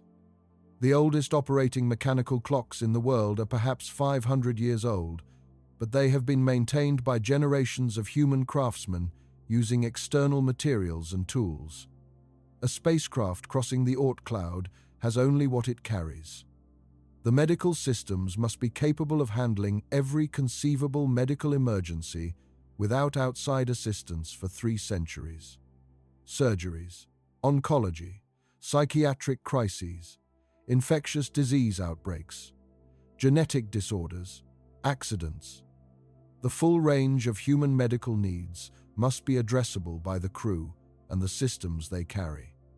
The food system must be completely self-sustaining, since it is impossible to carry 3 centuries worth of food from the start. A fully closed ecological system for food production, operating reliably in a spacecraft environment for 300 years, is beyond anything ever demonstrated. The psychological sustainability of the mission must be maintained.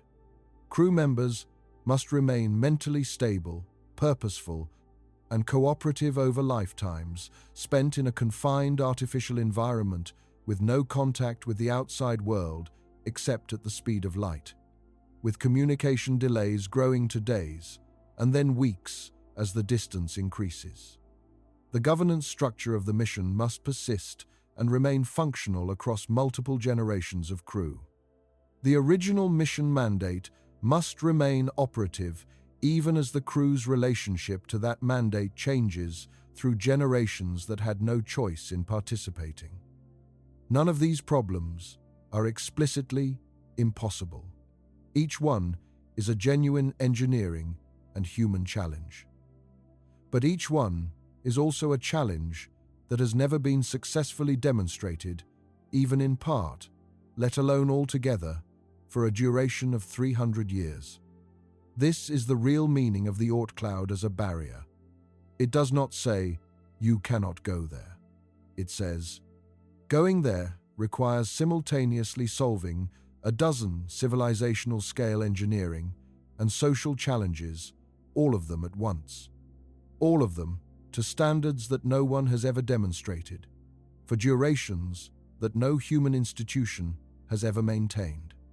That is what the cage is made of, not just distance, but the comprehensive demand for a level of capability and commitment that we have not yet approached.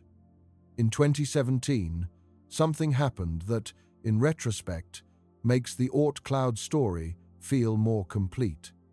A small object, roughly cigar-shaped, tumbling through the inner solar system, was detected by the Pan-STARRS Survey Telescope in Hawaii. At first, it looked like a comet or asteroid, but as astronomers calculated its orbit, they discovered something that had never been seen before. The object was moving too fast. Its trajectory was hyperbolic, meaning it was not gravitationally bound to the Sun. It had not originated in our solar system. It had come from interstellar space. It was given the designation 1I, 2017, U1, and the name Oumuamua, a Hawaiian word meaning messenger from afar, arriving first. Oumuamua was the first interstellar object ever directly observed passing through our solar system. By the time it was discovered, it was already on its way out, moving away from the Sun at high speed and receding into the dark. There was no way to intercept or examine it up close with any existing spacecraft. We watched it go, and we thought about what it meant. 2 years later, in 2019, a second interstellar object was detected, Comet Borisov, a more conventional-looking comet with a hyperbolic orbit indicating an interstellar origin. Unlike Oumuamua, Borisov had a visible coma and tail, clear signs of outgassing, and its spectrum matched what we would expect from an ordinary cometary nucleus of water, ice, and silicates. It looked like a comet from another solar system, because that is what it was. These discoveries confirmed something long suspected, that solar systems regularly eject material into interstellar space, and that this material drifts through the galaxy, occasionally passing close enough to other systems to be detected. The connection to the Oort cloud is direct. The process that built our Oort cloud, the ejection of icy material from the region around the giant planets during the solar system's turbulent early history, would have sent some fraction of that material on trajectories fast enough to escape the Sun entirely. That material became interstellar, drifting between the stars. Some of it may now be drifting through distant solar systems, observed there by whatever intelligent beings those systems might contain. In the same way, we observed Oumuamua and Borisov. And the material from other solar systems, ejected by the same process around their own giant planets, drifts through the galaxy and occasionally passes through our own solar system. Some of it may have been captured by our Sun's gravity over the course of solar system history and may now be sitting in our Oort cloud alongside the native material. Some fraction of the objects in the Oort cloud may have originated around other stars. This possibility changes the Oort cloud from a purely local story into a galactic one. The objects sitting in our outermost shell may not all be native to our solar system. Some of them may be travelers from stellar systems we have never visited and cannot reach. The chemistry preserved in those foreign objects would be different from the chemistry of our own solar nebula, encoding information about the conditions around a different star at a different time and place in the galaxy's history. If we could ever access the Oort cloud directly and analyze individual objects in detail, we might be able to identify the interstellar immigrants among the native population and learn something about the chemistry of other stellar systems without ever leaving our own. The Oort cloud may be, in this sense, a sample repository of other solar systems sitting right at our doorstep, but the doorstep remains inaccessible. The sample repository is sealed behind the same barriers we have been discussing all along. We know it is there. We know it contains frozen records of both our own history and possibly the history of other solar systems. And we cannot get to it. This is the situation we find ourselves in tonight. Trillions of frozen objects, possibly some from other stars, sitting at the edge of our solar system in absolute cold and silence. A spiral structure shaped by the gravity of the entire galaxy. A star falling toward us across 1.36 million years of distance. A dead spacecraft coasting silently outward toward a boundary it will reach in 300 years, carrying a message addressed to minds and destined for ice. The cage is real. It is old. It is vast. And it is shaped by forces larger than anything we have ever built. The Oort cloud is, in the end, a statement about scales. The scale of our solar system, which is vast beyond easy comprehension, encompasses a region so enormous that our fastest spacecraft needs 30,000 years to cross it. The scale of the forces that shape it, the galactic tide, the gravitational influence of hundreds of billions of stars, operating on the outermost frozen objects at the edge of what our sun controls.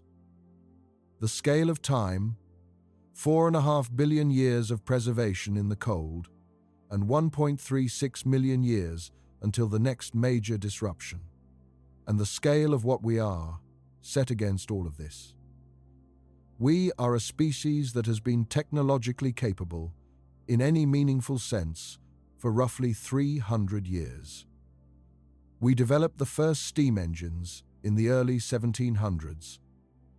We first left the atmosphere in aircraft in 1903. We first reached space in 1957. We first reached another world in 1969. We first sent a probe into interstellar space, crossing the heliopause, in 2012. The gap between 1903 and 2012 is 109 years. A single long human lifetime. In that span, we went from the first powered aircraft at Kitty Hawk to a spacecraft coasting through the interstellar medium at 38,000 miles per hour. That is a remarkable rate of progress. By any reasonable historical standard, it is extraordinary. And it is still not enough to cross the Oort cloud. What that means, considered carefully, is not a statement of despair. It is a statement about the scale of the universe and where we are in the process of becoming capable of engaging with it. We are early. That is not an excuse or a consolation. It is simply where we are in the story. The Oort cloud has been there for 4.5 billion years. It will be there for another 4 or 5 billion until the sun expands into a red giant and eventually the solar system is dismembered. On that timescale, we are extraordinarily early. The question of whether we will, in the fullness of that time, develop the capability to cross it is genuinely open. It is not foreclosed by any law of physics.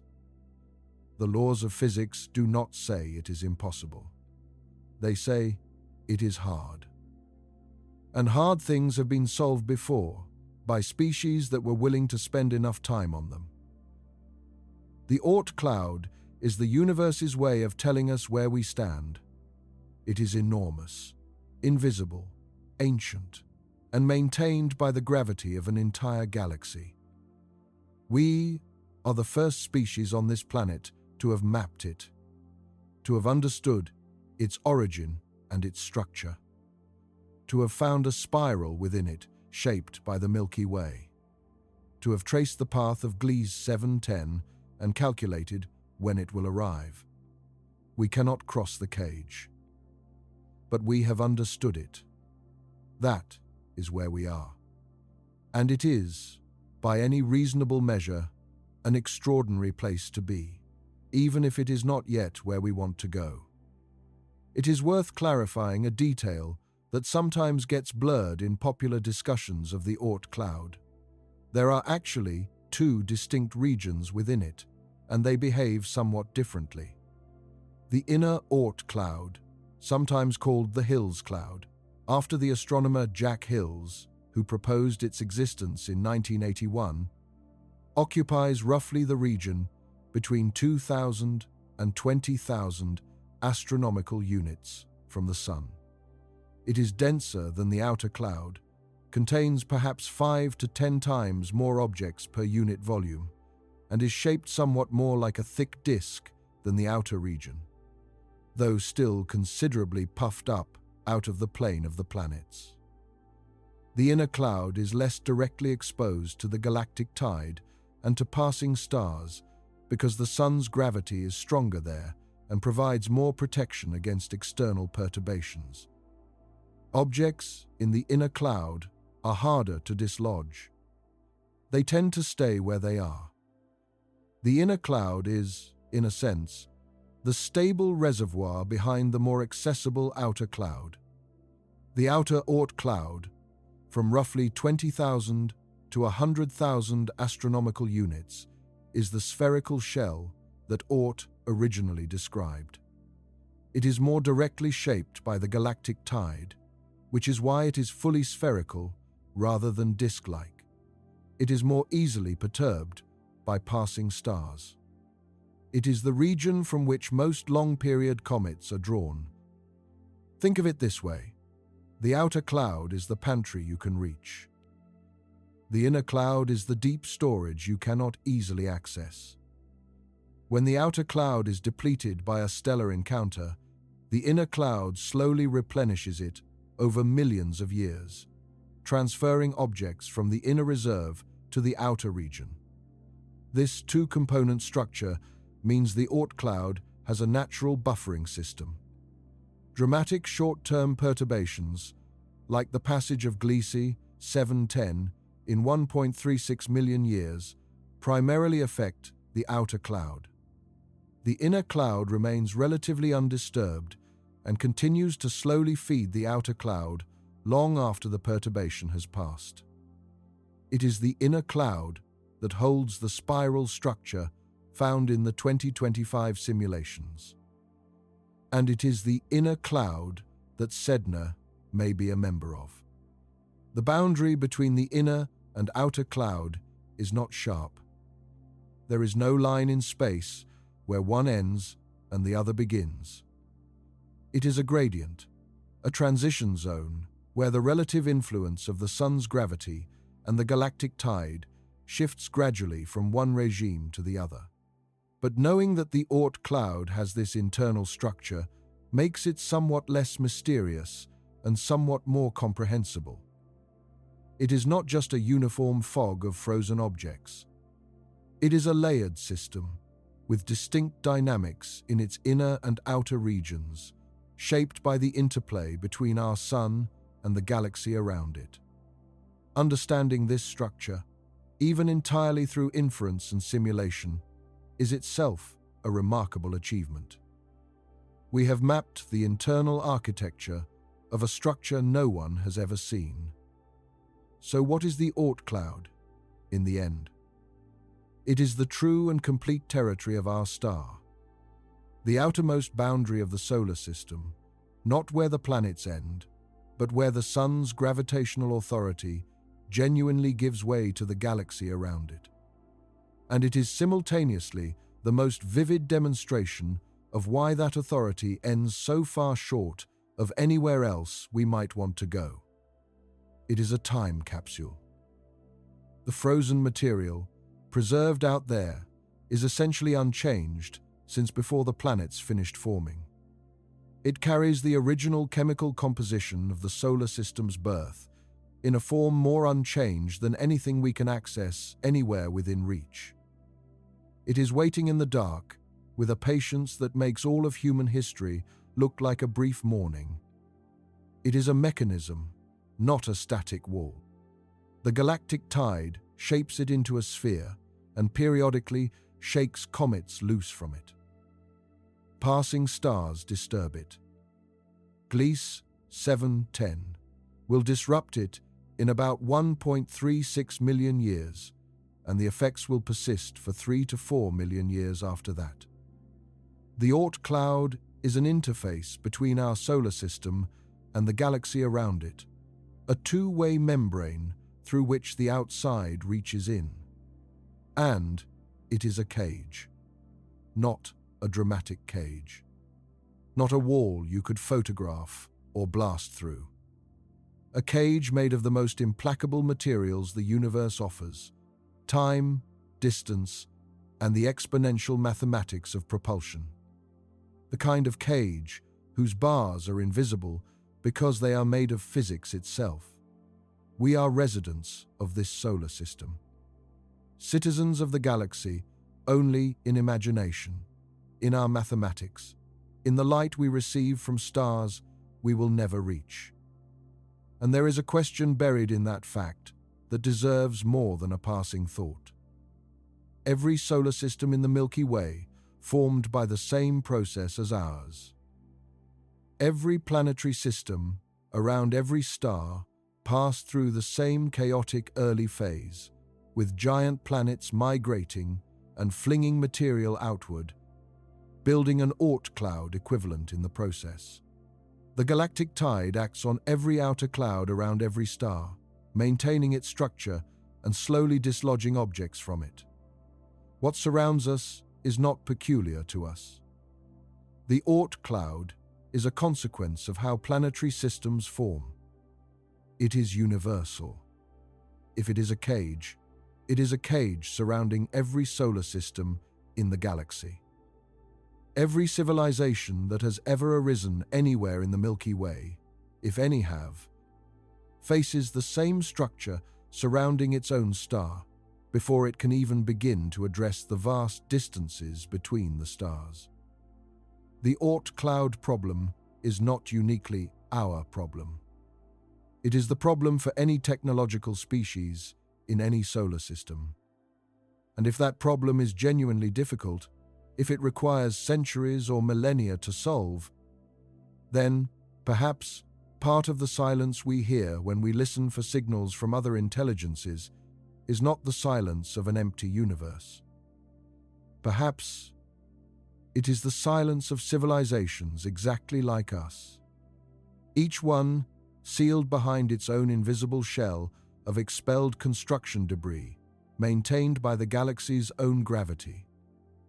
Each one looking outward with instruments that cannot see far enough, each one dreaming of other stars. Each one still working on the problem of getting out. We do not know whether we will ever cross it. The mathematics says it is not forbidden. The history of difficult problems says that sufficiently motivated, long-lived civilizations sometimes solve things that seem nearly impossible to earlier generations, but eventually is doing enormous work in any sentence where it bridges our current position to the accomplishment we are imagining. And it deserves to be heard clearly for what it is, not a reassurance, but an honest statement of where we actually stand. What we know right now is that Voyager 1 is sailing outward through a darkness so profound it will need 300 more years of silent coasting just to reach the beginning of the Oort cloud, after its instruments have already gone dark. It carries a golden record that will spend those 300 years and then 30,000 more addressed to ice. What we know right now is that the inner Oort cloud has a spiral structure shaped by the gravity of the entire Milky Way, found by accident in a computer simulation, because the real thing is invisible to every instrument we have. What we know right now is that Gliese, 7, 10, 62 light-years away, is falling toward us with absolute patience and will pass through our Oort cloud in 1.36 million years, scattering comets inward for 3 to 4 million years afterward. And what we know right now is that the walls surrounding everything we have ever been and everything we are is real, immense, made of the oldest material in the solar system, maintained by the gravity of an entire galaxy, invisible to everything we have ever built. And we are, for now, still very much on the inside of it. Sleep well tonight, knowing that the true edge of your home is out there above you in the dark, vast and silent and invisible, holding everything we have ever been and everything we are inside the gravity of the only star we have ever truly known. Good night.